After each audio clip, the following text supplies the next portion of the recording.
આનંદ લેવાય. કેમ? મહાભારત વાંચ્યું નથી એટલે. મિત્રો, મહાભારત પણ આપણે સાચી રીતે વાંચ્યું નથી. મહાભારતનો ઉલ્લેખ કરીશ ને એટલે ધ્યાન ઉપર આવશે કે આ મહાભારત ના કહેવાય. મિત્રો, આપણા ભાઈ ભાઈ, પતિ પત્ની, બે સાધુ, બે બહેનો, માતા સાસુ, બહુ સાસુ, આવા અનેકની વચ્ચે વિવાદો છે અને એની અંદર અબોલા છે. આ સમાજમાં છે. કોઈ જાહેર કરે, કોઈ ન કરે, આ વાસ્તવિકતા છે. પરિવાર જુદો ક્યારે રહી શકે? અવ્યવસ્થા ઘરની હોય, બરોબર છે, પણ મન હૃદય એક હોવા જોઈએ. વ્યવસ્થાના ભાગરૂપે ભલે બે અલગ રહે, પરંતુ મનથી નહીં. આજે મનથી નોખા થઈ ગયા છે. ભલે એક છત ઉપર નીચે હોય એવા અનેક પરિવારો છે. મારે અનેક પરિવારોમાં જવાનું થાય છે. મિત્રો, પણ મહાભારતનો પ્રસંગ ટાંકું ને એટલે ધ્યાન ઉપર આવશે. મહાભારતની અંદર કૌરવ પાંડવોનું યુદ્ધ થયું. 1,00,000 શ્લોકો થયા. એની અંદર અનેક પ્રકારના યુદ્ધ થયા અને વાતમાં આપણને ખ્યાલ છે કે દરેક જણ એકબીજાની સામે હતું, એકબીજાના દુશ્મન હતા. ક્યાંય મહાભારતમાં એવું તમે વાંચ્યું કે બધાને અબોલા હતા? બધા જ એકબીજાની સાથે વાતો કરતા હતા. યુધિષ્ઠિર અને દુર્યોધન પણ વાતો કરતા હતા. અને એટલું જ નહીં, દુર્યોધન અને ભીમ વચ્ચેની ગદા યુદ્ધ થાય છે. તે વખતે જ્યારે દુર્યોધન મોતના શરણે પહોંચી ગયો છે, એ વખતે દુર્યોધન એના પુત્ર લક્ષ્મણને બોલાવે છે અને એવું કહે છે, કોને? યુધિષ્ઠિરને, યુધિષ્ઠિર, હું મારા પુત્ર લક્ષ્મણનો હાથ તને સોંપું છું, તું એને સાચવજે. આ શું કહે છે? આ મહાભારતમાં દુશ્મન એનો ભાઈ ભલે છે, પણ દુશ્મન છે. યુદ્ધમાં અનેકના રક્ત રેડાય છે જમીન ઉપર, અને એ સમયે એ આ લક્ષ્મણનો હાથ યુધિષ્ઠિરના હાથમાં સોંપે છે. આ કેવું કહેવાય? આ કેવી આત્મીયતા છે? એથી આગળ વાંચીએ. યુધિષ્ઠિર જ્યારે રાજ્યાભિષેક થઈ રહ્યો છે, રાજ તિલક થઈ રહ્યો છે, એ વખતે માતા કુંતીને બોલાવવામાં આવે છે રાજમહેલની અંદર. માતા કુંતી હાજર થાવ.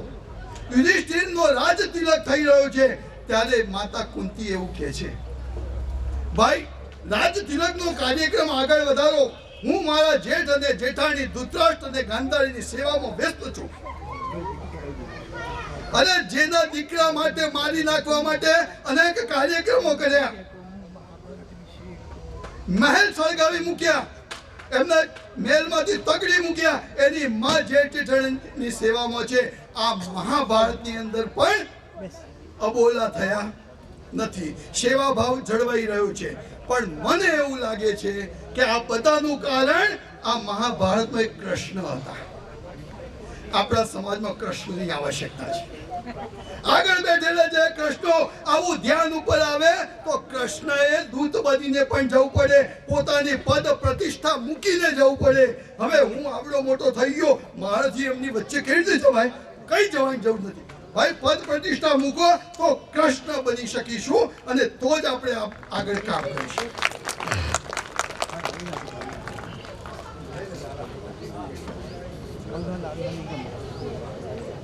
પરિવારમાં બાળકોને લેવા પડે ને મારે. બધી વાતો કરીએ તો ના ચાલે. પરિવારમાં બાળકોની સાથે આપણે વર્તાવ કેવો કરીએ છીએ? બાળકોને ઉપર ખીજાઈએ છીએ. બાળકો આપણી ઉપર પણ ખીજાય. બાળકોને લાફા પણ મારવા પડે. આપણે બાળકને લાફા કેમ મારીએ છીએ? એ સુધરી જાય એટલા મારીએ. આપણે જ ભાઈ બાળક સુધારવો છે. અને બાળકને ખબર હોય છે કે મને સુધારવા માટે નહીં, પણ ભવિષ્યમાં બારવાળો કોઈ ખખડાવી ના જાય અને બારવાળો કોઈ લાફો મારી ના જાય, એટલા માટે મારી માં લાફો મારે છે.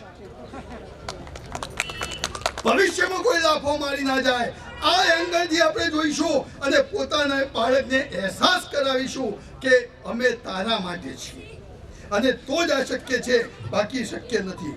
આમ તો એવું કહેવાય કે જેને બાળકને, આપણને તો પડેલા જ છે, નાનપણમાં જેને માનો લાફો ના માર્યો હોય ને એ અભાગ્યું કહેવાય. માનો લાફો પડવો જ જોઈએ, ન પડ્યો હોય તો અભાગ્યું. પણ એક ઉદાહરણ આપી દો. આપણા એક રાષ્ટ્રપતિ હતા ડોક્ટર રાજેન્દ્ર પ્રસાદ. એ બિહારના એક નાના ગામડામાં હતા. એ ગામડામાં હતા એ વખતે એમની માએ, એ ગામ એવું હતું કે ત્યાં જુગાર જટ્ટા પણ ચાલતા. એમની માએ કાળો દોરો બાંધી આપ્યો જમણા હાથે. એટલે રાજેન્દ્ર પ્રસાદ નાનપણમાં એવું કે બા શાના માટે બાંધ્યો?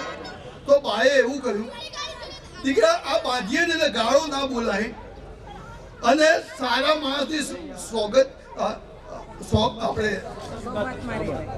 રાખીએ તો આપણે સારા માણસ બનાય, મોટા માણસ બનાય. આ દોરો એમણે જીવન રાખ્યો. એ જ્યારે એમને આત્મકથા લખી છે ને, એ આત્મકથામાં રાજેન્દ્ર પ્રસાદે લખ્યું છે, મારી માએ બાંધેલો દોરો અને કહેલા શબ્દો મારા સંકલ્પ બની ગયા, એના કારણે હું રાષ્ટ્રપતિ બન્યો છું. પ્રશ્ન એ આવે, હું એવી માં બની શકું ખરી? આત્મમંથનની આવશ્યકતા છે. આપણે કરી શકવા જોઈએ. આપણે ઘણી વખત બાળકોનો પણ વાક્ય, માતા પિતાનો કહેવાનો અર્થ પણ સમજતા ના હોય. આપણને થાય છે, આપણે લુગડા સુકાવવા માટે શાનો ઉપયોગ કરીએ? અને આપણે નવરાત્રિમાં ઘણા બધા આભૂષણો પહેરીએ છીએ. એમાં કાને શું પહેરીએ છીએ? ચૂડી. બંને ખોટું બોલ્યા. કપડા સુકાવવા માટે દોરી નહીં, તડકાની આવશ્યકતા છે. કપડા સુકાવવા માટે તડકાની આવશ્યકતા છે. પણ હું આમ બોલ્યો એટલે તમે દોરી દેખાય, અને હું બોલ્યો કે આભૂષણ કાને કયા પહેરીએ એટલે મેં આમ કર્યું એટલે ચૂની સંભળાઈ.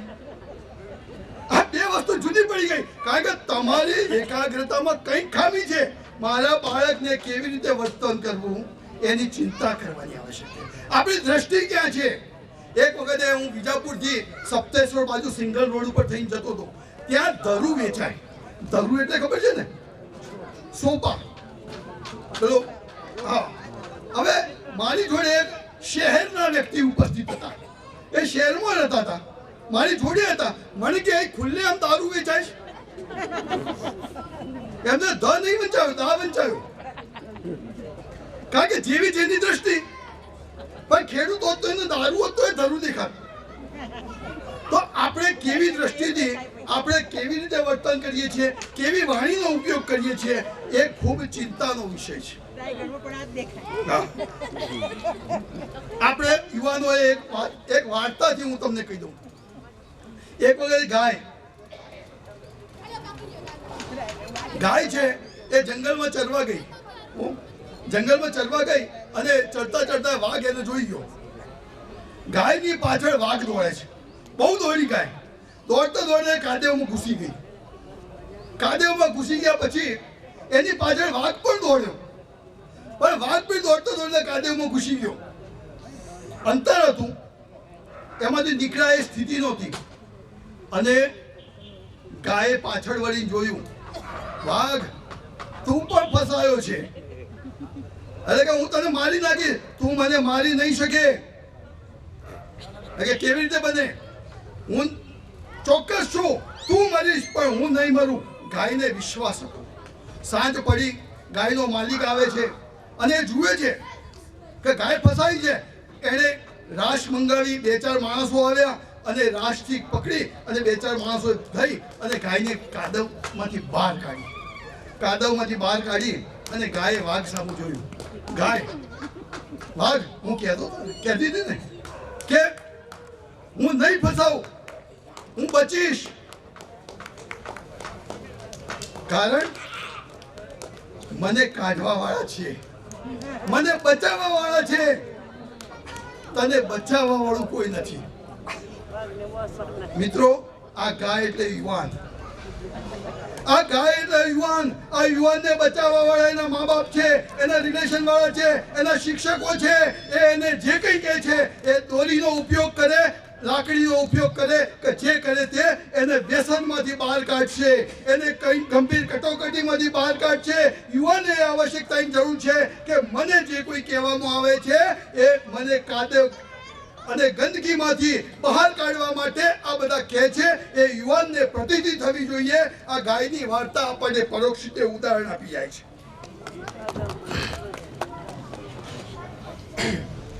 માતા પિતાએ પણ, યુવાન માતા પિતાએ પણ આજની સ્થિતિમાં બહુ ગાંઠપણ કરવાની પણ આવશ્યકતા નથી હતી. ઘણી જગ્યાએ ગાંઠપણ એટલું બધું હોય છે કે કોણ પતિ છે અને કોણ પત્ની છે જ ખબર પડતી નથી.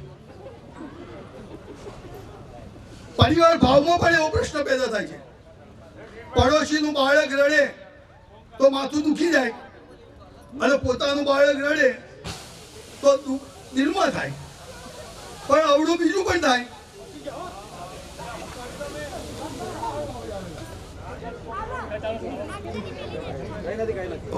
પરિવારની અંદર પડોશીનું બાળક રડે તો આપણને માથું દુખે, પોતાનું બાળક રડે તો દિલમાં દુઃખ થાય, પોતાની પત્ની રડે તો દુઃખ થાય, પડોશીની પત્ની રડે તો હૃદયમાં લાગણી થાય. આ સ્થિતિ આગળ જતા ચરિત્ર અને ચારિત્રની બાબતમાં પણ ધ્યાન દોરવાની આવશ્યકતા છે. સમાજને આપણે યુવાનો છે એમણે પણ પોતાના બાળકોની સાથે કેવી રીતે રહો, ક્યાં કેવી રીતે રહો એ પણ ચિંતા કરવાની આવશ્યકતા છે. ઘણી વખતે ગુસ્સા ઉપરની પણ કેટલીક વાત હું કહી દઉં કે ગુસ્સો આવે તો મને પણ ગુસ્સો આવે છે. હું તો બ્રાહ્મણ ને એટલે ગુસ્સો આવે, પણ એના નિયંત્રણ કેવી રીતે કરવા એનું એક હસી મજાકમાં એક સંત કહેતા હતા કે ભાઈ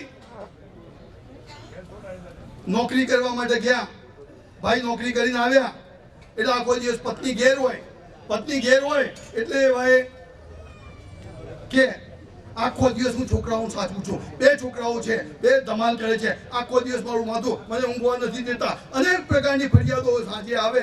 પેલા ભાઈ આવે, એમની બેગ મૂકે, ઊંટની દોરી કાઢે, આ બધું જ ચાલુ હોય અને એ બાજુ રોટલી બનાવવાનું રસોડામાં ચાલુ હોય, પણ બોલવાનું પણ ચાલુ હોય. તમારે કંઈ પડી નથી, દરેકના ઘરમાં હોય એ પ્રમાણે અહીં પણ છે. અને આ બધું બોલ્યા રાખે, પણ પેલા ભાઈ દોરી બોરી બોધી છોડી અને બૂટ બાજુ પર મૂકી અને પેપર લઈને વાંચવા બેસી જાય છે. અને આને ખબર પડે છે હું આટલાથી બોલ કરું છું, અમને ખબર જ નથી પડતી એટલે થોડું વધારે ઊંચા અવાજે બોલે અને તેમ છતાં પણ ઉગ્રતા થઈ જાય. એટલે હું આ બોલ કરું છું એ શું તમારા ભેંસ આગળ ભાગવત કરું છું? તમે તો જાનવર છો, જાનવર. પછી એ રોષ ખમી ગયો, જાનવર કહી દીધો, આગળ તો હું કહેવાનું. પણ ભાઈ શાંતિથી બેસી રહે છે અને બેસી રહી અને થોડી વાર પછી પેલી થાય છે સારું મેં તો મારા પતિને જાનવર કહ્યું, એને મનાવવા માટે આવે છે, 2-5 મિનિટ મનાવે છે. પછી પેલા ભાઈ કે કંઈ વાંધો નહીં, તે જે કહ્યું એ સાચું જ કહ્યું, હું જાનવર જ છું, સ્વીકાર્ય કરે છે. અને પછી ના તમને બહુ ખોટું લાગ્યું. પછી પેલા પતિ સમજાવે છે તું મારી જાન છે કે નહીં? કે હા, હું તારો વર ખરું કે નહીં, તો જાનવર થયો કે નહીં? તો આ યુવાનોએ નવી ટેકનિકનો ઉપયોગ કરવાની આવશ્યકતા છે.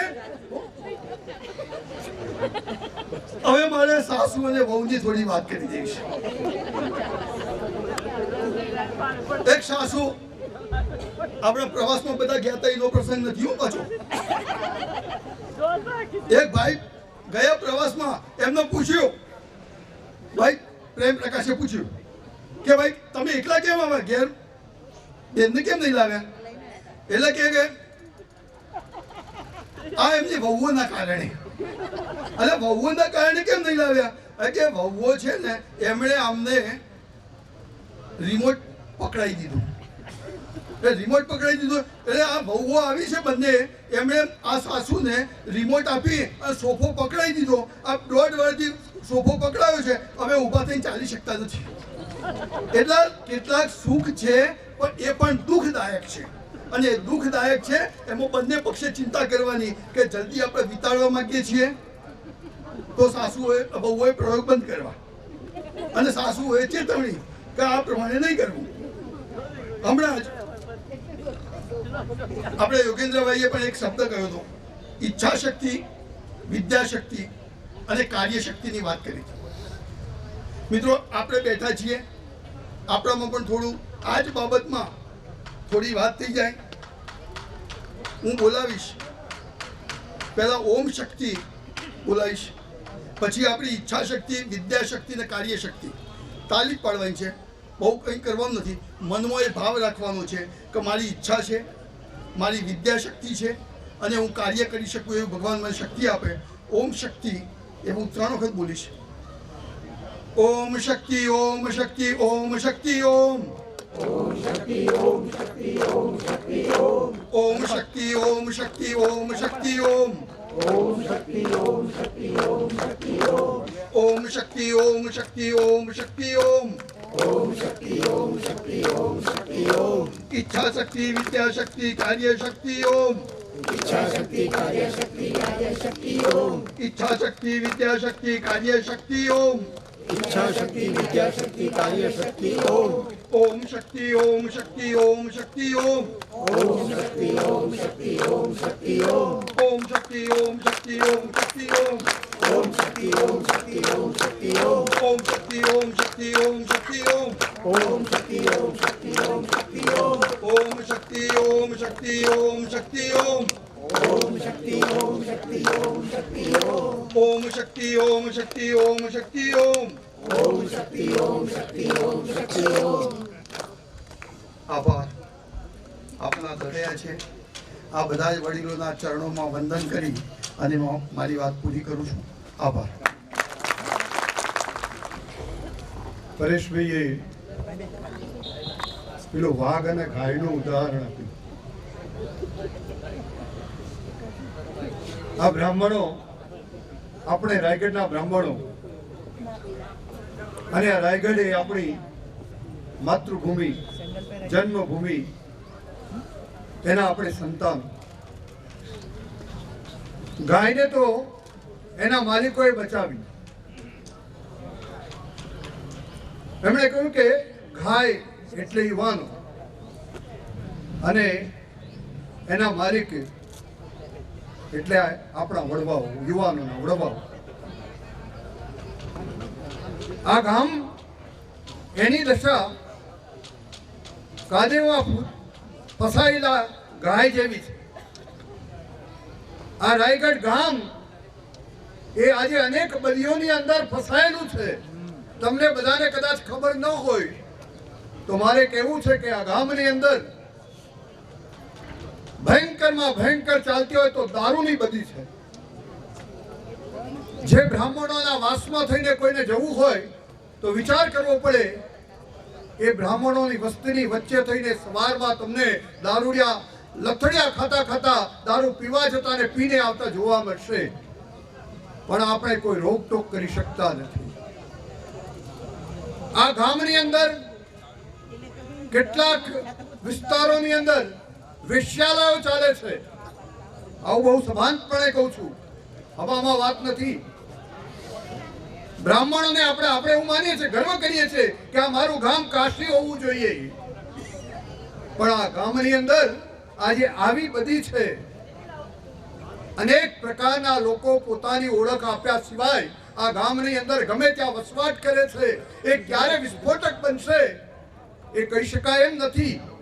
ત્યારે આપણે પેલી ગાયના માલિક હોઈએ એમ આપણે સૌએ પણ જાગૃત બનીને આ કાદવમાં ફસાયેલી ગાયને કાઢવા માટે પ્રવૃત્ત થવું પડશે. હું આપ બ્રાહ્મણ યુવાનો અને બ્રાહ્મણ ભાઈઓ બહેનોને, ખાસ કરીને બહેનોને કહી શકું, કારણ કે હમણાં એક ગામની અંદર આવી દારૂની બધી ચાલતી હતી. ગામના ભાઈઓ કે યુવાનો કશું જ બોલી શકતા નહોતા. ત્યારે બહેનોનું મહિલા મંડળ ભેગું થયું. એમણે વિચાર કર્યો કે આનો ઉપાય શું. બહેનોએ કહ્યું કે આપણે ઘર છોડીને બહાર આવીશું, આપણે આનો પ્રતિકાર કરીશું. અને બધી જ બહેનો ગામના ચોરામાં ભેગી થઈ. એમણે નિર્ણય કર્યો કે આ દારૂની બધી બંધ થવી જોઈએ અને એની સામે એમણે એક પ્રકારનું આંદોલન જગાવ્યું અને પરિણામ એ આવ્યું કે ગામમાંથી દારૂ સંપૂર્ણપણે નાશ થયો. આજે એ ગામનો એક પણ યુવાન, એક પણ વ્યક્તિ દારૂ પીતો નથી. આપણે આવું ન કરી શકીએ. હું તમને બધાને આહ્વાન કરું છું કે આ મારી માતાઓ, બહેનો બધા જાગૃત થાઓ, યુવાનો જાગૃત થાઓ. તમારું આ ગામ નર્ક બની રહ્યું છે. તમે સાંજ પડે આ ગામના ચોરાની અંદર જજો કે જ્યાં એક વખતે આપણને સ્વર્ગ જેવું લાગતું હતું, આજે આપણા વૃદ્ધ મા બાપને ત્યાં થઈને પસાર થવું હોય ને તો જઈ શકતા નથી. એટલી બધી ત્યાં વ્યસ્ત થયેલી હોય છે, એટલે આપણે જાગૃત થવાની જરૂર છે. આપણને ખૂબ સારું માર્ગદર્શન કર્યું. હવે બ્રાહ્મણ ભૂખ્યો થાય ને એટલે અગ્નિ સ્વરૂપ ધારણ કરે અને ભોજનનો સમય નજીક આવતો જાય છે. બધામાં થોડી વ્યવહારતા શરૂ થઈ ગઈ છે. એટલે હું હવે ભાઈ શ્રી અજયભાઈને કહીશ કે સમય અનુરૂપ એમનું ઉદ્બોધન કરે. આપણા વાલા વતન રાયગઢમાં અને આપણા સૌની વાડીમાં ઉપસ્થિત મારા વાલા ગાંધીજનોને સૌ પ્રથમ તો નૂતન વર્ષાભિનંદન. આપણે સૌ આજ રોજ આપણે માદરે વતનમાં અને આપણી વાડીમાં ઉપસ્થિત થયેલ છીએ ત્યારે આપણા વતન વિશે મને જરૂર કહેવાનું મન થાય છે કે કેવું સુંદર આપ્યું છે એકલનજીએ આપણું તન. એથી પણ પ્યારું છે આપણને આપણું માદરે વતન. જીવથી વધારે કરીએ સદા એનું જતન. ભલે ગયા જ્યાં પેટ વાસ્તે અને રહેતું હોય ત્યાં મન. સાચવ્યા છે આપણને જેણે માની ખુદના સંતાન. સદાય બંધુ આપણા એકલિંગને ભર્યું ભાદરું રાખશે આ અમારું વતન અને સદાય સુખી રાખજે આ વતનના વાલા ભુજે. વતન આગળ વિશ્વ મને વામરું લાગે. શરદી તો શ્રી વિષાદ માદરે વતન પ્યારું લાગે. અહીં મુકતા પગ યાદ આવે આપણું બાળપણ. આ માટીની મહેક મધ કરતા પણ મીઠી લાગે. કાશી કહેવાય છોટી અને આ પવિત્ર ધામ છે. વાલું વતન આપણું એ જ રાયગઢ ગામ છે. એ વતન મેરે આબાદ રહે તું. मैं जहां रहूं जहां मैं याद रहे તું. અંતમાં આપણી માતૃભૂમિને વંદન. જય શ્રી વૈદ્ય દાદા, શ્રી અખિલેશ્વર મહાદેવ અને સર્વ ગામ દેવતાને વંદન. સાથે સાથે આજે ભલે આપણી પાસે નથી એવા આપણા સૌના માતા પિતાને વંદન અને અત્રે ઉપસ્થિત મારા જ્ઞાતિજનોને વંદન. સાથે સાથે આપણા સૌના દિલમાં વતન પ્રેમની જ્યોત સદાય પ્રજ્વલિત રહે અને આપણે સૌ સંગઠિત છીએ અને કાયમ સંગઠિત રહીએ તેવી એકલનજી દાદાને પ્રાર્થના સાથે મારા સૌને જય એકલનજી. કવિતાઓનું વાંચન કરીને સંભળાવ્યું. યુવાનો બોલે, મોટેરાઓ બોલે, તો કોઈ બહેનને ઈચ્છા હોય બોલવાની તો આહવાન છે, આવી શકો. અને બહેનો પણ બોલી શકે તો બાળક કેમ રહી જાય. એટલે એક નાનું વક્તવ્ય, નાનો કિસ્સો આપણો નાનકડો ભાઈ ચેતસ એ આપણને સંભળાવે. ત્યાર પછી આપણે આભાર વિધિ કરીશું. એકલજી દાદાની આરતી થશે. આરતી પછી જય ઘોષ સ્વસ્તિ મંત્રનું ઉચ્ચારણ અને ત્યાર પછી તમને ભોજન મળશે. ભાઈ ચેતસને આપણે કહીશું કે એક નાનો પ્રસંગ એની ઈચ્છા છે. મને 2 વાર આવીને કહી ગયો કે દાદા મારી ઈચ્છા છે, મને થોડુંક એક પ્રસંગ કેવો છે. તો ભાઈ ચેતસને આપણે સાંભળીશું. બધા જ વડીલોને મારા સાદર પ્રણામ.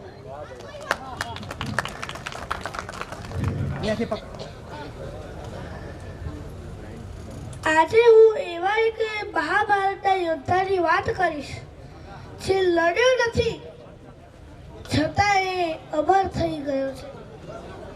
જેનું નામ છે ઘટોત્કચના પુત્ર બર્બરીક. મહાભારતનું યુદ્ધ શરૂ થતા પહેલા ભગવાન શ્રી કૃષ્ણએ 5 પાંડવોને ભેગા કરીને એક પ્રશ્ન પૂછ્યો કે અગર તમને આ યુદ્ધના સેનાપતિ બનાવવામાં આવે તો તમે કેટલા દિવસમાં યુદ્ધ પૂર્ણ કરી શકો. બધાએ અલગ અલગ જવાબ આપ્યો. જેમ કે ભીષ્મ પિતામહે કીધું કે 20 દિવસ, દ્રોણાચાર્યએ કહ્યું 21 દિવસ, કર્ણએ કહ્યું 24 દિવસ અને અર્જુને કહ્યું 28 દિવસ. પણ માત્ર એક જ બર્બરીકે એવું કીધું કે હું આ યુદ્ધને એક જ દિવસમાં પૂર્ણ કરી શકું છું. આ સાંભળીને કૃષ્ણ ભગવાને એમની પરીક્ષા લેવા માટે એક તીર આપ્યું અને બર્બરીકે એ તીરથી પીપળાના ઝાડના બધા જ પાના વીંધી નાખ્યા. પણ એક પાનનું જે શ્રી કૃષ્ણ ભગવાનના ચરણોમાં દબાવેલું હતું, તો એક તીર શ્રી ભગવાન કૃષ્ણના ચરણોમાં આવીને પડ્યો. તો પછી મહાભારતના યુદ્ધમાં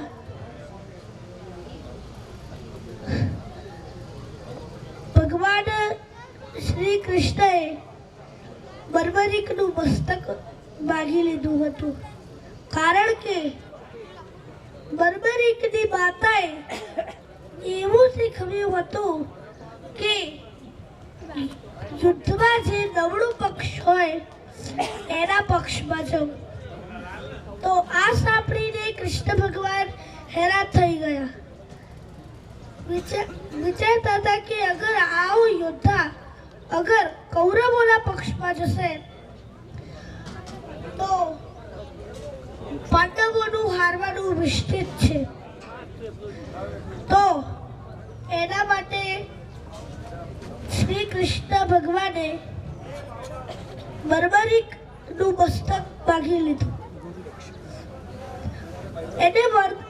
એને વરદાન આપ્યું કે બર્બરીક, તારે શું જોવું, તારે શું કરવું છે? બર્બરીકે કીધું કે મારે આ 21 દિવસનું યુદ્ધ જોવું છે. તો ભગવાન શ્રી કૃષ્ણએ એક એવી જગ્યાએ મૂકી દીધો કે જ્યાંથી આખું મહાભારતનું યુદ્ધ દેખાતું હતું. પછી જ્યારે મહાભારતનું યુદ્ધ સમાપ્ત થયું ત્યારે 5 પાંડવોએ કૃષ્ણ ભગવાનથી પ્રશ્ન પૂછ્યો કે ભગવાન કૃષ્ણ, તમે આ યુદ્ધ જોયું છે, તો આ યુદ્ધનો મહાન હીરો કોણ? કૃષ્ણ ભગવાને કીધું કે આખું યુદ્ધ મેં નહીં, બર્બરીકના મસ્તકે જોયું છે. તો તમે મને નહીં અને બર્બરીકના મસ્તકને જઈને પૂછો કે આ યુદ્ધનો મહાન હીરો કોણ? તો 5 પાંડવોએ બર્બરીકના મસ્તકને જઈને પૂછ્યું કે હે બર્બરીક, તમે આ આખું 21 દિવસનું મહાભારતનું યુદ્ધ જોયું છે, તો તમને તો ખબર હશે કે આ યુદ્ધનો મહાન હીરો કોણ? તો બર્બરીકે જવાબ આપ્યો કે અત્ર તત્ર અને સર્વત્ર ખાલીના ખાલી ભગવાન કૃષ્ણ દેખાયા છે. તો આ યુદ્ધના મહાન હીરો શ્રી ભગવાન કૃષ્ણ જ કહેવાશે.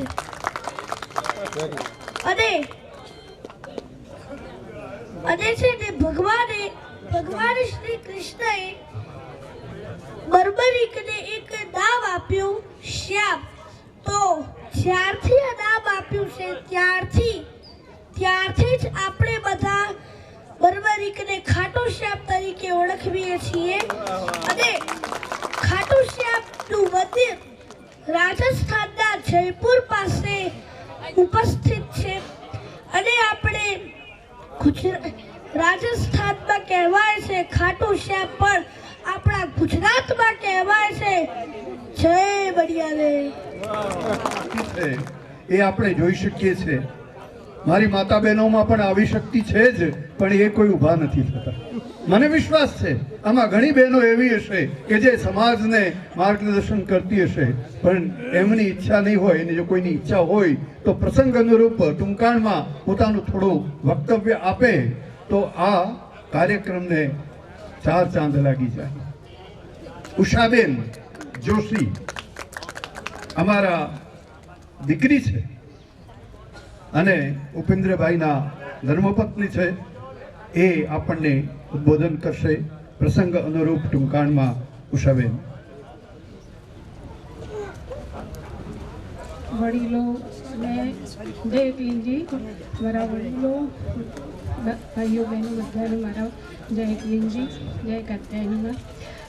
મારે એટલું જ કહેવાનું છે, પ્રકાશભાઈ આગળ જે બધાએ કીધું અને વધારે તો આ દીકરાને મેં સાંભળ્યું એટલે ત્યારનું મારા મનમાં એક વસ્તુ આવતી હતી કે આપણે બહેનો જ અને આપણે આ બાળકોને આપણું શિક્ષણ આપી અને આપણા પેઢીના સાચા બ્રાહ્મણો, સાચા બીજ, સાચા મિત્ર બનાવી શકીએ એમ છીએ.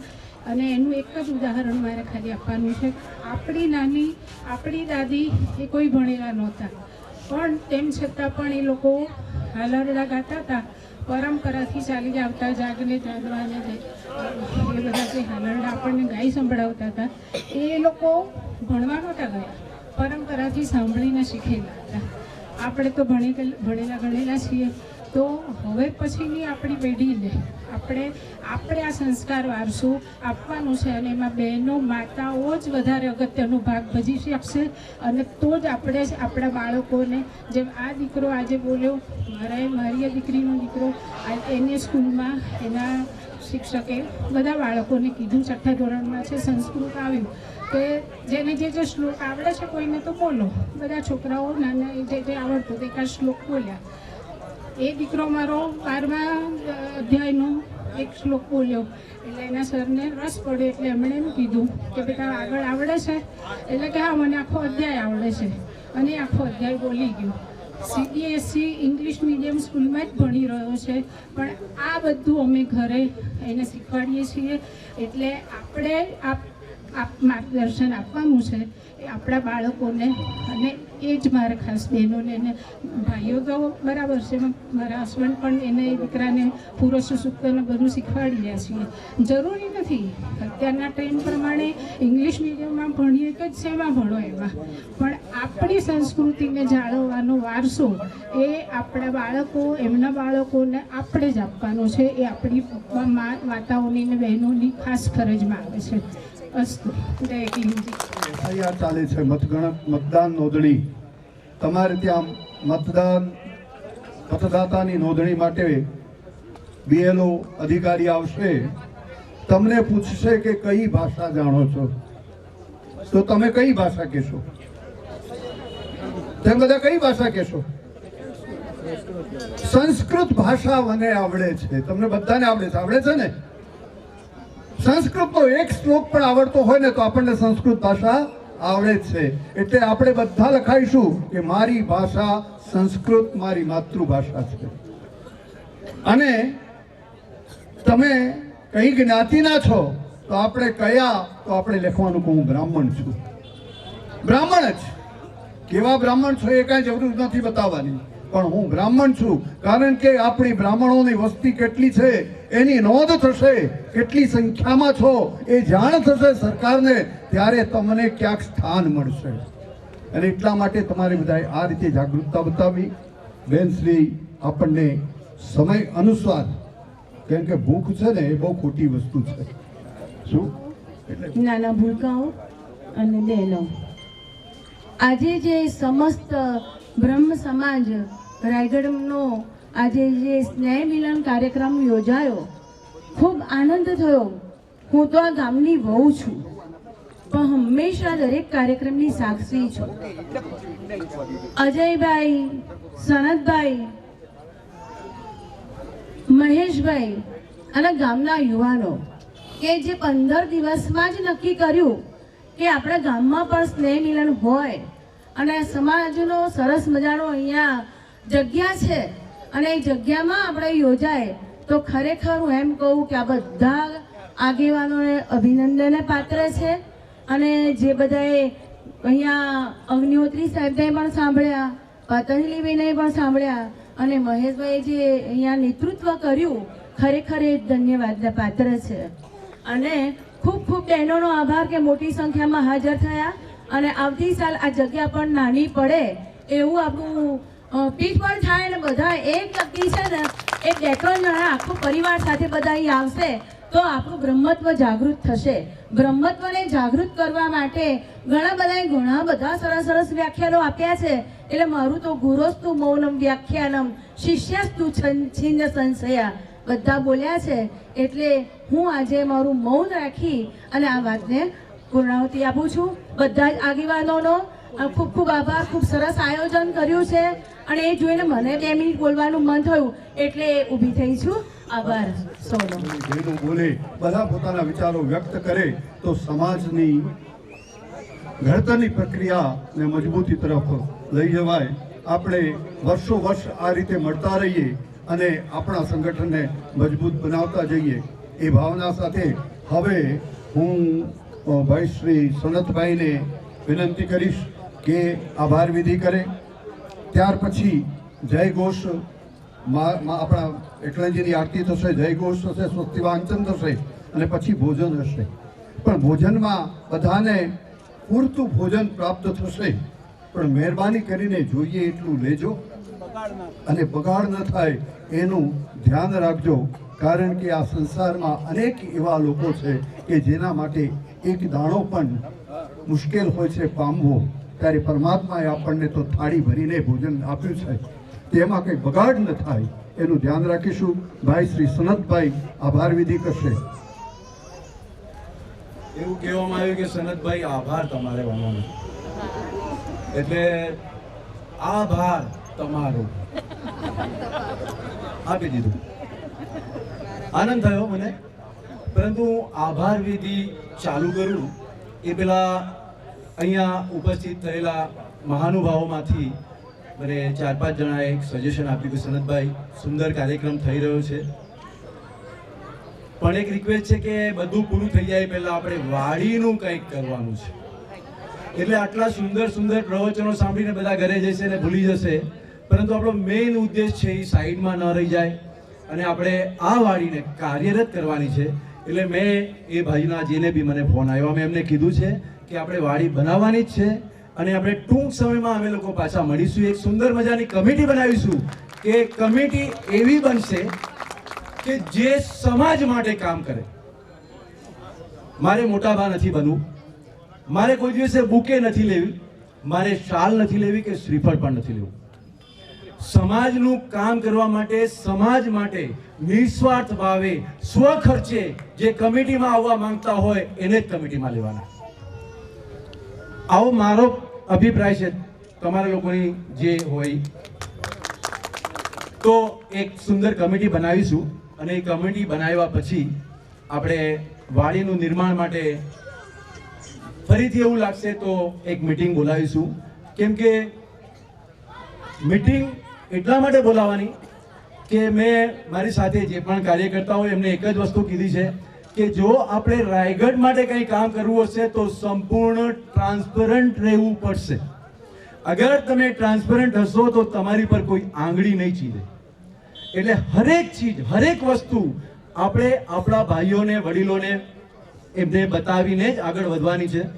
તો આવી એક મારી ઈચ્છા છે. તો આપણે બધા મળીશું, સુંદર કમિટી બનાવીશું અને વાડી માટેનું શું કરવું એનું આપણે નક્કી કરીશું. અને મને એટલો વિશ્વાસ છે કે આટલા જ દિવસમાં મારી સાથે જે બી સહકાર્યકર્તાઓ હતા એમને મને ખાલી પૂછેલું કે આપણે ખર્ચાનું શું કરીશું. મેં કીધું વૈદ્યનાથ દાદા ઉપર છોડી દો. એ દિવસે પહેલી જ મિટિંગમાં મોટાભાગનો ખર્ચો નીકળી ગયો અને એ પછી ઘણા બધા સમાજના ભાઈઓએ, બહેનોએ આપણને સારો એવો સાથ સહકાર આપ્યો છે અને આજે પણ ઘણા બધાએ સહકાર આપ્યો છે. હજુ પણ અહીંયા આવેલામાંથી જે લોકોએ રજીસ્ટ્રેશન ન કરાવ્યું હોય તો પ્લીઝ જાતી વખતે પહેલાં રજીસ્ટ્રેશન કરાવી દેજો. આ રજીસ્ટ્રેશન આપણે ફ્યુચરમાં આપણી એક બુક બનાવી રહ્યા છીએ, એના માટે ઉપયોગી થઈ જાય એ માટે છે. તો દરેકને એક વિનંતી છે કે આપણે આપણી વાડીનો કોટ બની ગયો છે, બહુ સુંદર વસ્તુ છે. આપણે આપણી જગાને કવર કરી લીધી છે. કોટ બનાવનારનો, આપણને જેને ડોનેશન આપ્યું એનો પણ આપણે ખૂબ ખૂબ આભાર માનીશું કે આપણે એક સરસ જગ્યાએ બેસી ગયા છીએ. તો સૌથી પહેલા આભાર વિધિ ચાલુ કરું એ પહેલા એક ગુડ ન્યૂઝ આપી દઉં કે જે રીતે મેં તમને કીધું કે અમારી પહેલી મિટિંગમાં જે ડિસાઈડ થયું કે આપણે બધાને બોલાવી, આપણને ખબર કેવી રીતે પડશે કેટલા આવશે ને કેટલો ખર્ચો થશે, તો મેં કીધું બધું થઈ જશે, ચિંતા છોડી દો, આપણે એકવાર ચાલુ કરીશું તો વર્ષો સુધી આપણા મેળાવડા રાયગઢમાં થશે. આવું જસ્ટ વાત કરેલી અને વૈદ્યનાથ દાદા, એકલનજી દાદા, કાત્યાયની માની કૃપાથી તમને બતાવતા ખૂબ ખૂબ આનંદ થાય છે કે આવતી સાલના દાતા મળી ગયા છે.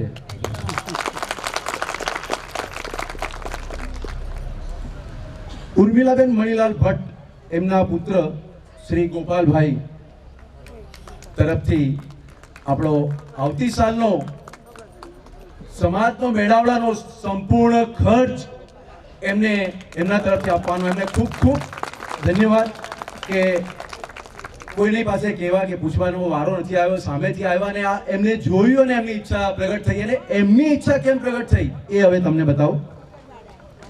તેમના બાળકો કેનેડામાં રહે છે. એમને વતન પ્રત્યેનો જે પ્રેમ જે હતો એ પ્રેમ એમને અહીંયા વિડીયો કોલિંગથી ફોટા મોકલ્યા અને એમને ધ્રુવીશ અને રૂચા એ લોકોએ એમને કીધું કે પપ્પા આવતી સાલનો પ્રોગ્રામ આપણા તરફથી રાખવાનો છે. એટલે ખરેખર ધન્ય છે ઉર્મિલાબેન, ધન્ય છે ગોપાલભાઈ ને ધન્ય છે એમના બાળકો કે જેમને આવી પ્રેરણા અંદર આવી છે. તો ગોપાલભાઈ અહીંયા છે પ્રેઝન્ટ? ગોપાલભાઈ 2 મિનિટ આવી જાઓ અહીંયા. બીજું એક સૌથી મહત્વનું કે રાયગઢમાં આના પહેલા મારા હિસાબે આપણે કોઈ એવા મેળાવડા બહુ થયેલા નથી. અને વચ્ચે એક આપણા ગ્રુપમાં કોઈ કે પત્રિકા બી મૂકેલી 2018માં, ખબર નથી એ, પણ મારી દ્રષ્ટિએ આપણે આ પહેલો મેળાવડો કરી રહ્યા છીએ એટલે કુકરવાડાથી સ્પેશિયલ મેસેજ આવેલા છે. અને કુકરવાડાથી એમના પ્રમુખ શ્રી ધ્રુપદભાઈ, એમના મંત્રી શ્રી આમ તો શશિકાંતભાઈ છે પણ આપણે બધા રાયગઢમાં એમને ભીખાભાઈથી ઓળખીએ છીએ, લગભગ બધા ભીખાભાઈ.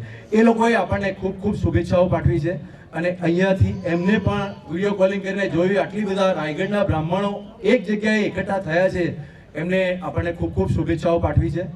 તો ગોપાલભાઈ આપણા આવતી સાલના દાતા છે.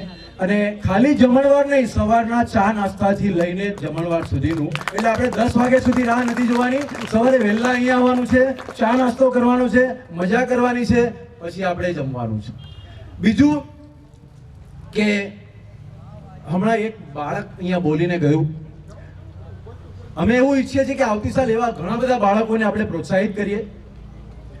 ઘણા બધા તેજસ્વી તારલાઓ જે કહો 10માં 12માં ગ્રેજ્યુએટ, માસ્ટર, કોઈ સ્પેશિયલ ડિગ્રી, એમાં કંઈ સારા પર્સન્ટેજ લઈને આવે તો આપણે એમનું પણ સન્માન કરીએ. તો આવા પ્રોગ્રામ કરવાની ઈચ્છા છે. આ વર્ષે અમે એટલા માટે નથી કર્યું કે અમે ટૂંક સમયમાં ઊભું કર્યું છે અને આ બધી વસ્તુ કરવા માટે આપણી પાસે ભંડોળ હોવું જરૂરી છે, જે અમારી પાસે 0 હતું અને ત્યાંથી અમે શરૂઆત કરી છે. તો નેક્સ્ટ યર આપણે એવી કોશિશ કરીશું કે આ પ્રોગ્રામને ભવ્ય બનાવવા પ્રયત્ન કરીશું અને એ ત્યારે જ ભવ્ય બનશે જ્યારે તમારા બધાનો સાથ અને સહકાર હશે. એના વગર તો કાંઈ જ નથી. તો ગોપાલભાઈ તમારો ખૂબ ખૂબ આભાર. આપણે ગોપાલભાઈને એકવાર તાલીઓથી વધાવી લઈશું. ધન્યવાદ. હવે સૌથી પહેલો આભાર વ્યક્ત કરું છું રાયગઢ ગામના સમસ્ત ભટમેવાળા બ્રાહ્મણોનો કે જે તમે અહીંયા ઉપસ્થિત રહ્યા છો. અગર તમે અહીંયા ઉપસ્થિત ન હોત તો આ પ્રોગ્રામ ફ્લોપ હતો, પરંતુ આટલી મોટી સંખ્યામાં અહીંયા ઉપસ્થિત રહ્યા એટલે સૌથી પહેલો આભાર હું તમારો માનું છું. એના પછી યોગેન્દ્રભાઈનો હું આભાર માનીશ, કેમ કે પૂનમના દિવસે જ્યારે એમના ત્યાં ધ્વજ ચડાવવાનો જે પ્રોગ્રામ હતો ત્યારે અમે લોકો ગયા હતા અને એમને આમંત્રણ આપ્યું કે તમે અહીંયા આવજો. ત્યારે એમને કીધું કે એ દિવસે મારો બીજો પ્રોગ્રામ છે, પરંતુ એમને જે પોતાના વતન પ્રત્યેનો પ્રેમ દાખવ્યો એને ઇમિડિયેટ ત્યાં ને ત્યાં અમારી સામે ફોન કર્યો કે ભાઈ તમે જે ટાઈમ આપ્યો છે સેમ ટાઈમમાં મારા ગામમાં પણ પ્રસંગ છે, તો હું થોડોક લેટ આવીશ તમારે ત્યાં, હું મારા ગામનું ફંક્શન એટેન્ડ કરીને આવીશ. તો યોગેન્દ્રભાઈનો ખૂબ ખૂબ આભાર કે જેમને આપણું અહીંયા ફંક્શન એટેન્ડ કર્યું. એના પછી અમારી પાસે પ્રોગ્રામમાં કેવી રીતે પ્રોગ્રામ એરેન્જ કરવો, શું કરવું કંઈ જ નહોતું. અમે ઈચ્છા થાય આવું કરીએ, હા કરી દઈએ. હવે તમે લોકો થોડાક લેટ પડ્યા, અમુક લોકો વહેલા આવી ગયા હતા. શરદભાઈ અને હેતલ ભાભીએ અહીંયા સુંદર મજાના આપણને ગીતો સંભળાવ્યા. એમનો પ્રોગ્રામ છે આજે હોવાનો, એટલે કે અહીંયા ન આવી શકે એ પોઝિશન હતી, તો પણ એડજસ્ટ કરી અને એમને કીધું મારું વતન મારું રાયગઢ, હું આવીશ જ. અને એ તો ઠીક છે, અમે એમને પૂછ્યું હતું કે તમે તમારા એઝ એ કલાકાર, આપણા ગામના વતની છે, એ આપણો ભાઈ છે, પરંતુ એઝ એ કલાકાર એમને પૂછવામાં આવેલું કે અમારે તમને, તો એને કીધું મારે 1 રૂપિયો પણ નથી લેવાનો, હું ફક્ત રાયગઢ માટે અહીંયા આવ્યો છું. તો આપણે ખૂબ ખૂબ તાલીઓથી એમનો ધન્યવાદ કરીશું. શરદભાઈ, નેતલભાભી, ખૂબ ખૂબ આભાર તમારો કે તમે એક જ વખત અમારું કહેવાથી અહીંયા આવી ગયા છો, અને આવો જ પ્રેમ હંમેશા રાયગઢ માટે રાખજો એવી આશા રાખીએ. પરેશભાઈ જોશીને આપણે સાંભળ્યા. એમનો શરૂઆતમાં એમને મેં પૂછેલું 16 તારીખે રાયગઢ આવવાનું છે ને, તો કે મારું નક્કી નથી. મારું કેમ કે એમના શેડ્યુલ એટલા બધા ટાઈટ હોય છે કે આપણે અહીંયા જે સાંભળ્યા ને, આપણને ઘણા બધાને આજે જ ખબર પડી હશે કે પરેશભાઈ પાસે આટલું બધું નોલેજ છે. આપણને એક રાજા પછી આગળનો બીજો રાજા ને ત્રીજો રાજા તો કદાચ નામ યાદ ના હોય, એમને કેટલા બધા રાજાઓને ક્યાં ને ક્યાંથી બધું આટલું બાય હાર્ટ પેપર રાખ્યા વગર આપણી સામે રજૂ કર્યું છે. એટલે એમને પણ મેં કીધું કે પરેશભાઈ તમે, આમ તો અમે લંગોટિયા છીએ, પણ મેં કીધું તમે લોકોને બીજા સમાજમાં જઈને બધાને તમે તમારું ભાષણ આપો છો, આપણને અહીંયા આપણા સમાજને કેવી રીતે બધાને ખબર પડશે કે પરેશભાઈ આવા સારા વક્તા છે. તમે કાંઈ પણ કરો, 16 તારીખે તમારે અહીંયા આવવાનું છે. અને પરેશભાઈએ 1 જ સેકન્ડમાં હા પાડી દીધી. તો પરેશભાઈ તમારો પણ ખૂબ ખૂબ આભાર. બીજું, આ આપણે અહીંયા ઊભા રહેવા માટે આ એક પોડિયમ છે. આ પોડિયમ કાલે સાંજે જ અમને વાત થઈ કે પોડિયમ આપણે સ્ટેજ નથી બનાવ્યું તો કમસે કમ પોડિયમ તો જોઈએ. તો રાયગઢ હાઈસ્કૂલનો, અને રાયગઢ હાઈસ્કૂલમાં આપણા જ ભટમેવાળા જે ભાઈ નોકરી કરે છે, ઉમેશભાઈ પંડ્યા, એ ઉમેશભાઈ પંડ્યાને મેં ફોન કર્યો કે આની જરૂરિયાત છે, આવી જશે. એક જ ફોન કરવાથી ઉમેશભાઈ, તો ઉમેશભાઈ પંડ્યાનો પણ જો અહીંયા હોય તો એમનો ખૂબ ખૂબ આભાર કે પોડિયમ અહીંયા લઈ આવ્યા છે. બીજી વસ્તુ એક કે અમે જ્યારે પહેલી મિટિંગમાં જમણવાર આપણે નક્કી કરવાનો હતો, ત્યારે આપણી એવી ઈચ્છા હતી કે પહેલો મારો બ્રાહ્મણ 2 રૂપિયા કમાય. એટલે આપણે અટલભાઈને વાત કરી હતી, તો એની સામે બીજા 1-2 જણે બી ભાવ લાપ્યા. એમાં અટલભાઈનો થોડો ભાવ વધારે હતો. અટલભાઈને કીધું આપણે સમાજ માટે કરવાનું છે. અટલભાઈએ કીધું પેલો કેટલા કહે છે, આટલા, હું એટલામાં કરી દઈશ. એટલે અટલભાઈનો પણ ખૂબ ખૂબ આભાર કે એમને આપણા બજેટની અંદર એમને એમનું કેટરિંગ લીધું છે. બીજો, અર્પિતભાઈ શુકલ ઉર્ફે કાળુભાઈ, એમનો પણ હું આભાર માનીશ કે આટલા દિવસથી સતત કાર્યરત રહી અને આ ફંક્શનને સુંદર બનાવવામાં એમનો બહુ મોટો ફાળો છે. તો અર્પિતભાઈનો પણ ખૂબ ખૂબ આભાર. બીજું, અહીંયા જ્યારે આપણે રહેતા નથી અને છતાં પણ આ બધું કાર્ય થઈ ગયું, તેવા રાયગઢના મારા મિત્રો, મારા મોટા ભાઈઓ, નાના ભાઈઓ જે પણ છે, એવા હિમાંશુભાઈ, સિદ્ધાર્થભાઈ દીક્ષિત, અટલભાઈ, અર્પિતભાઈ, જયપ્રકાશભાઈ, દિલીપભાઈ વકીલ, અલ્પેશભાઈ ઉર્ફે લાલો, આ બધાએ પણ આ વાડી, અગર તમે 10 દિવસ પહેલા કદાચ મેં ફોટો મૂકેલો તમે જોયો હશે, કેવી હાલત હતી, અને આટલી સુંદર કરવા માટે એ લોકોનો પણ સારો એવો સહયોગ મળેલો છે. એ બધાનો પણ ખૂબ ખૂબ આભાર.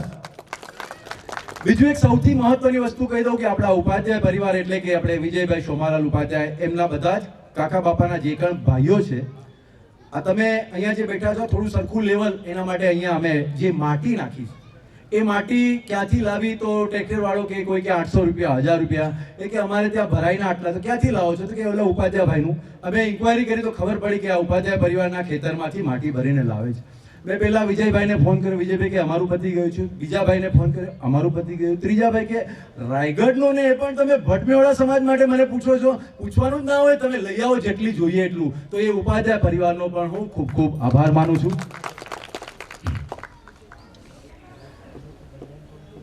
એ સિવાય કોઈનું પણ નામ રહી ગયું હોય, જેણે પણ સહયોગ આપ્યો છે, એ સહયોગ આપનાર દરેકે દરેક જ્ઞાતિજનોનો હું હૃદયપૂર્વક આભાર માનું છું. અને સદાયને માટે તમારો સાથ સહકાર અમને મળી રહે. અમને એટલે આપણે સાથે જ રહેવાનું છે. હું આપણી અંદર લાવવાનું નથી, હંમેશા આપણે જ રહેવાનું છે ને આપણે જ કરવાનું છે. જ્યાં હું આવે ને ત્યાં જિંદગીમાં કઈ વસ્તુ ચાલતી નથી. એટલે આપણે હુંને દૂર રાખીશું અને આપણે આ કાર્ય કરવાનું છે. તો દરેક ગ્રામજનોનો ઉપસ્થિત આજના માટે તો ઘણા તો એવા છે કે મહેમાન બની ગયા છે. 2-3 ફોન મને એવા આવેલા કે ખબર નહીં હું કેટલા વર્ષ પહેલા રાયગઢ આવ્યો હતો, પણ આ વખતે હું જરૂર આવીશ. તો હમણાં જ ઓલા બેન કહીને ગયા કે આપણે આવતી સાલ જગ્યા ઓછી પડે, તો એના માટે પણ અમે લોકો બેસીને પ્રયત્ન કરી લીધો કે જગ્યા ઓછી નહીં પડવા દઈએ. આ જગ્યામાં બેસે પણ એનું એરેન્જમેન્ટ કેવી રીતે કરવું એ પણ નક્કી કરી લીધું છે. પણ આપણો મેળાવડો અહીંયા થશે ને થશે. બીજું એક ખાસ નમ્ર વિનંતી કરવાની છે ગામના જે ગામમાં રહેતા લોકોએ નમ્ર વિનંતી કરી છે. મહેશભાઈ હમણાં જે કહી ગયા, આપણે ગાયોના ગોવાળ બનવાનું છે. અને ગોવાળ બનાવવા માટે બીજું કાંઈ નથી કરવાનું. તમે ઘર ભાડે આપો, આપણને 1000-1500 થી વધારે ભાડું મળતું નથી. કાં તો ખાલી રહેવા દો, અને કાં તો આપીએ તો આપણે એવી જ્ઞાતિને આપીએ કે આપણા પૂર્વજો, આપણા બાપ દાદાઓ એની અંદર જે અનુષ્ઠાન ને પૂજાઓ કરીને ઘરની પવિત્રતા જે બનાવી હતી, આજે એ ઘરમાં દારૂ ને માંસ ચાલે છે. એટલે આપણે એવા લોકોને આપણે ઘર આપીએ કે આપણા ઘરની પવિત્રતા જળવાઈ રહે. કેમ પટેલવાડામાં કોઈ બતાવો મને એક પણ બીજી જ્ઞાતિના એ ભાડે લીધું હોય? પંચાલવાસમાં બતાવો, કુંભારવાસમાં બતાવો, હરિજનવાસમાં બતાવો, ક્યાંય નહીં. બ્રાહ્મણવાસમાં જ કેમ? તો આપણને એવા 1000-1500 નહીં મળે તો ચાલશે, પરંતુ આપણે આપણા ઘરની પવિત્રતા અને આપણા ગામની પવિત્રતા. મહેશભાઈએ કીધું કે અડ્ડા ચાલે છે, બધું બીજું બધું પણ ચાલે છે. સાથે સાથે એ પણ કહી દઉં કે જો તમે અહીંયાથી સર્વિસ રોડથી જો પાછા જાઓ તો માંસ, મટન, મચ્છીની દુકાનો પણ લાગી ગઈ છે અહીંયા. અને આ ખાવાવાળા કોણ છે? તો આપણા ઘરમાં જે ભાડે રહે છે એ જ લોકો છે. તો બધાને હાથ જોડીને એક વિનંતી, પોસિબલ હોય તો આપણે આપણા ઘરને શુદ્ધતા રાખીએ, આવા લોકોને ભાડે ના આપીએ. અને બીજી એક નમ્ર વિનંતી, લાસ્ટ ટાઈમ આપણે અર્પિતભાઈએ ગ્રુપમાં મૂકેલું કે બધા જ્ઞાતિજનો દિવાળી પર આપણે એક સાથે ભેગા થઈએ. અમે લોકોએ રસોઈયાનું એરેન્જમેન્ટ કરી દીધું હતું, અમે લોકોએ ગાડલાનું એરેન્જમેન્ટ કરી દીધું હતું. અને કોણ આવે તો કેટલા ઘર આપણા ખાલી છે સંડાસ બાથરૂમ વાળા, એવા ઘર ચોખ્ખા સાફ કરી અને એમને રહેવાની વ્યવસ્થા કરવી, ત્યાં સુધીનું અમે આયોજન કરેલું. પરંતુ કોઈનો ઉત્સાહ ખબર નહીં કેમ આવ્યો નહીં. તો આપણે આવતી દિવાળીમાં એવી કોશિશ કરીશું તો વધારે નહીં તો 4 દિવસ આપણે તહેવારો સાથે, જે લોકોએ રાયગઢના તહેવાર નથી જોયા ને એ એકવાર જો જોશે ને તો બીજી વાર હું નથી માનતો કે અમદાવાદ, હિંમતનગર, મુંબઈ ક્યાંય કરશે. મેં મારી લાઈફનો એક પણ દિવાળી તહેવાર બોમ્બેમાં નથી જોયો કે મારા 2 મોટા ભાઈઓએ એમના દિવાળીના તહેવાર અમદાવાદમાં નથી જોયા. અમે 3 ભાઈ દિવાળીનો તહેવાર રાયગઢમાં જ ઉજવીએ છીએ. એટલે દરેક જ્ઞાતિજનોને હું એ જ રિક્વેસ્ટ કરીશ કે આપણે બધા એક સાથે મળીએ અને જે તહેવારની મજા છે ને એ માણીએ. આપણે રાયગઢની એક દીકરી હતી, બોમ્બેમાં મને મળી હતી. તો એને મેં ખાલી દિવાળી તમે શું કરો રાયગઢમાં, મેં એને ખાલી કીધું અમે કાળી ચૌદસે આવું કરીએ, દિવાળીના દિવસે આવું હોય. શું વાત કરો છો, આવું હોય રાયગઢમાં? મેં કીધું હા અમારે આવું છે પણ મારું ઘર નથી. તો એટલા માટે આજે અનાઉન્સમેન્ટ કરું છું કે આવા કોઈ બી હોય જેના ઘર નથી ખુલતા તો એવા લોકોને આપણે અહીંયા વ્યવસ્થા કરીશું, રહેવાની, જમવાની, ચા સાથે, નાસ્તા સાથેની. પણ 15 દિવસ પહેલા અમને જણાવવામાં આવશે તો આપણે આયોજન કરીશું આના વિશે. તો દરેકની પાસે આશા રાખું કે આપણે વારે વારે મળીએ, એવા ગેટ ટુગેધર કરતા રહીએ તો આપણે સમાજમાં એકબીજાને ઓળખતા રહીશું અને સમાજને આગળ લઈ જઈશું. બોલવાની ઈચ્છા ઘણી બધી છે પરંતુ બધાના પેટમાં ભૂખ લાગી ગઈ છે, ઘણા ડાયાબિટીસ વાળાને ગોળી લેવાનો સમય થઈ ગયો છે. તો પ્લીઝ હવે અહીંયા મારું સ્ટોપ કરું છું. બધાને ફરીથી એકવાર ખૂબ ખૂબ આભાર તમે અહીંયા આવ્યા એ બદલ. Thank you very much. જય વૈદ્યનાથ દાદા. અને આ બધાના પાછળ મહાકવિ તો આ જ છે, કેમ કે એમના આશીર્વાદ સિવાય બાળકની તાકાત નથી કે બોલી શકે. એટલે દાદાના કારણે જ એટલો આગળ હતો.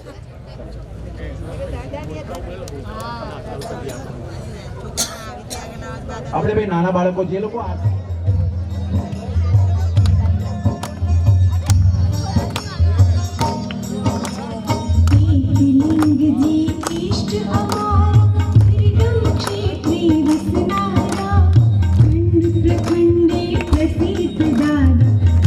शक्ति सर्जनहारा एकलिंग जी इष्ट हमारा दुर्गम क्षेत्रे वसनारा खंड प्रखंडे प्रसिद्ध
शम्भुः मङ्गलं वृषभध्वजः मङ्गलं पार्वतीनाथो मङ्गलायतनोहरः